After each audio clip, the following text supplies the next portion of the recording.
Hello everybody. Us in here in a deer cooler or whatever kind of cooler, walk-in cooler we built years ago. I'm doing some upgrades to it. Just wanted to give some people some advice from mistakes I made in building this thing, so you don't have to make them yourself. But you can see what I'm doing around the edge here. This has got two cinder block high around the little foundation man my dad put in here.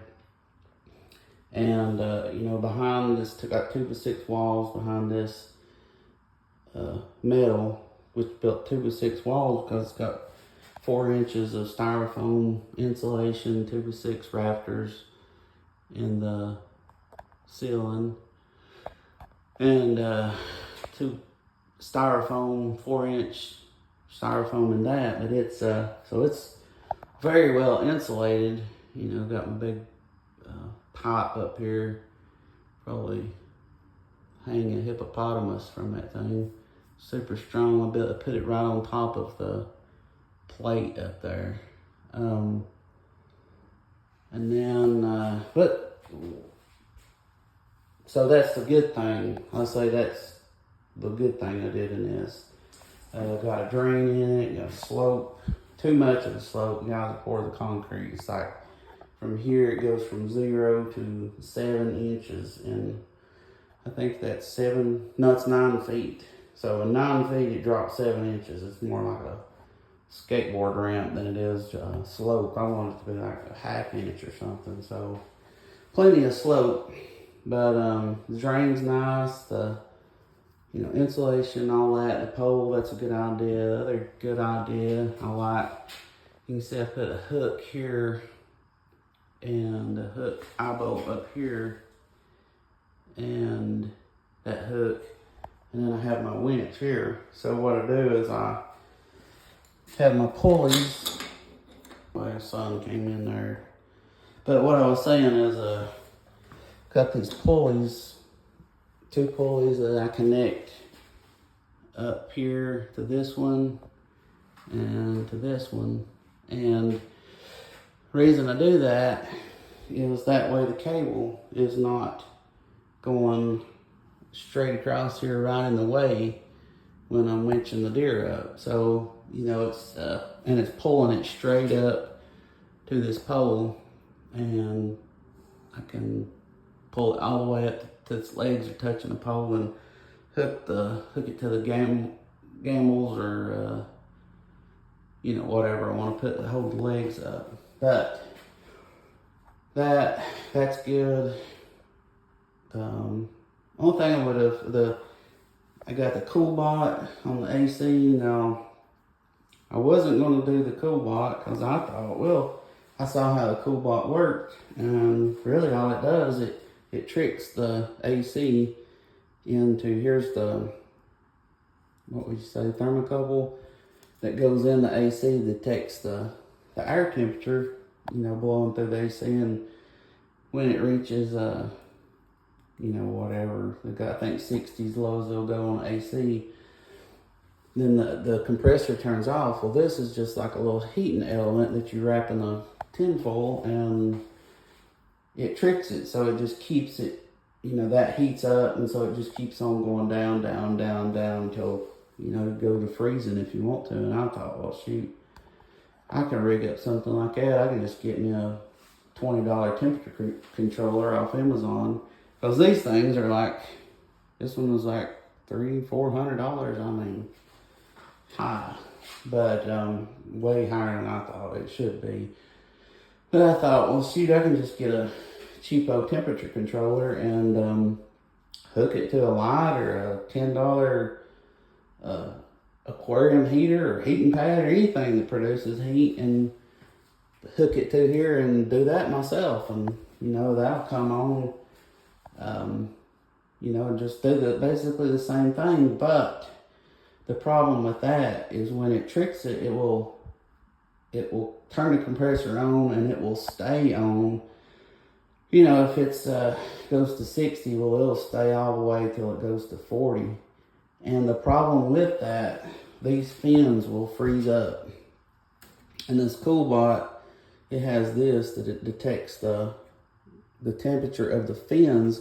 So if they start freezing, it turns the compressor off and then lets the air flow through and defrost it, and then it goes back, detects it again. And so it's like in a, like phases that it cools it down. So I think if you just done it with cheapo temperature controller and the compressor stayed on, I believe the AC would just freeze up, and that would be the end of it. It would just continually freeze up because it's just not meant to stay. And when the air temperature now, it's getting 40 degrees in here, it's more prone to freeze up. So I just saw that it was just bit the bullet and done that, so I wouldn't be doing all that and eventually buying a CoolBot. Anyhow, with that thing, it works great.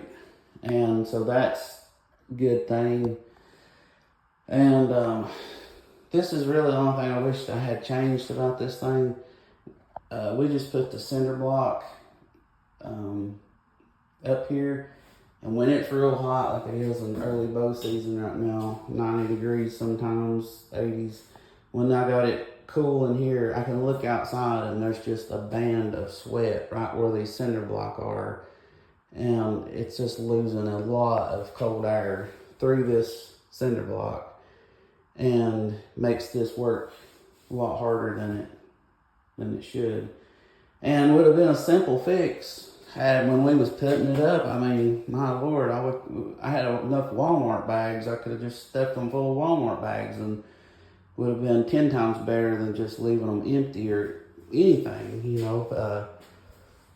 styrofoam pellets, or I think vermiculite would have been the best, really. But if you do that, fill them up. It makes a difference as you're laying them. I'm trying to think of that. And this, I tell people, I built this thing. You do not have to build something, kind of really went overboard on this. This is not just hang a few deer. I mean, I usually have 3 deer in here at the most, and do not need, I always thought, well, I can always just use it as storage building or whatever. But really all you need is a building.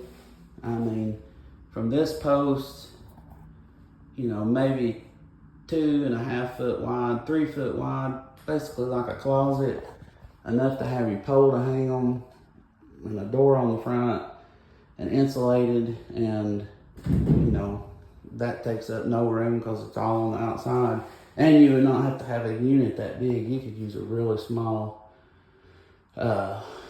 AC for something that size, and then for not very long at all, not very much at all, have you a cooler to hang them in if you can't get to a processor or whatever.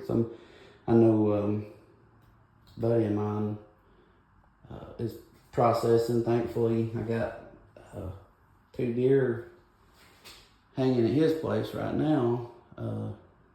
If you I can't think, Brian Treadway's processing, I guess. I can't think of the name of his processor, but thankfully we do have a processor close here in Rockwood. But there's a lot of people, their processors are becoming few and far between, so it might be necessary to do this. And it just makes it nice when it's hot and you've been out there since get up at 3 in the morning and get out there and maybe sit all day in that and shoot a deer and drag that thing out and gut it. And you're flat wore out by the time you get home. The last thing you want to do is go hanging a deer up and go to skinning the thing out and processing it and all that bull crap, when you can just open the door and throw them in here and say, I'll see you in a day or two.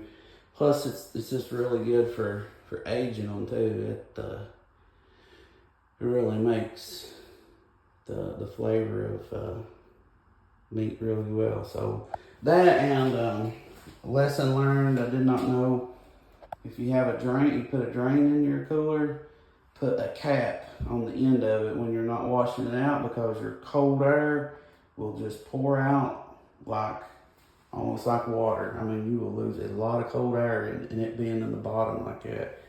I didn't know it till I was like, just started thinking about it. I was like, wonder if there's a lot of cold air that comes out of that drain. And I went outside and I was like, oh my gosh. It was like, I mean, it was almost like it was just blowing out. So that, put a cap over it or stuff a rag down it, something, you know, just open it up when you wash it. But I hope that helps if you ever thought about building one of these. Mistakes I've made, and the good moves I've made. So hope that helps. Thank you.